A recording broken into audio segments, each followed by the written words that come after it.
Hey, what's up, house groups? We're in week 2 of the Warrior Poet series where we've been following along with the life of David.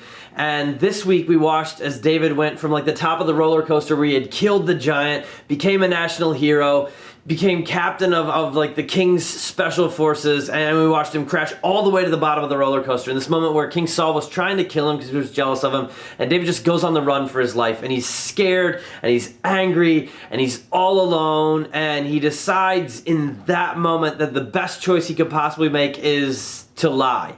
And the consequences of his lying cost him his dignity and cost hundreds of people their lives. And you can read about it in 1 Samuel chapter 21 and 22. But David's just panicked in a moment. And in panic, he decides that he's going to trust his gut rather than trust his God. And it's this really ironic moment because this is the same guy who had faith to slay a giant. And now his faith has been slain by the giants of anger, fear, and isolation.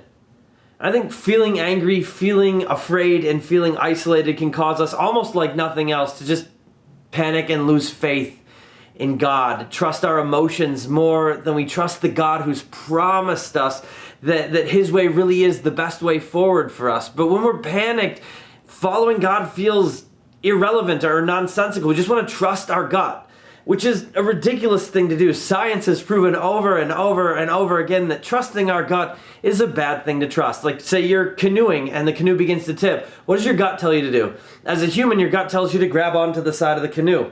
But if you grab onto the side of the canoe, what you essentially do is transfer your weight towards the side that's already tipping and shove the canoe underwater. Like, you almost guarantee that you're going to tip yourself. When you see a bear in the wild, I haven't done it, but I know that the human response when you see something like a bear is to take off running in the other direction, which, according to nature people who aren't avid indoorsmen like myself, is the worst possible thing you could do if a bear is in front of you in the wild.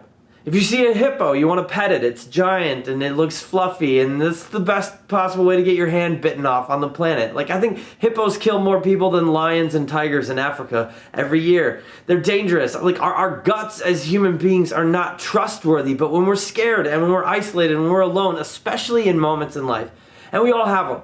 Like, we're living in the middle of a broken world full of broken people, especially in these moments where we're angry about our situation, we're terrified about what's lying out ahead of us, and we feel like God has like forgotten us or abandoned us or just left us, hanging somewhere. We're prone to trust ourselves, our own power, our own abilities, our own influence, our own ingenuity, rather than following God. And in those moments of panic, we compromise. We do things that we never would have thought about doing before. We do things that we know we shouldn't do, that have no correlation whatsoever to who it is we want to be in this world. But panic causes us to make poor choices. And this is what happened to David.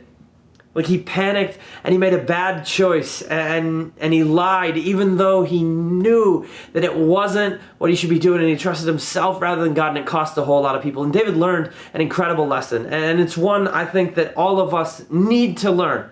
If we're going to survive the shattered space we inhabit, if we're going to make it through this difficult minefield that is life, then we got to learn that God is with us no matter what, and that His way really is the best way, and that we can trust Him more than we can trust ourselves.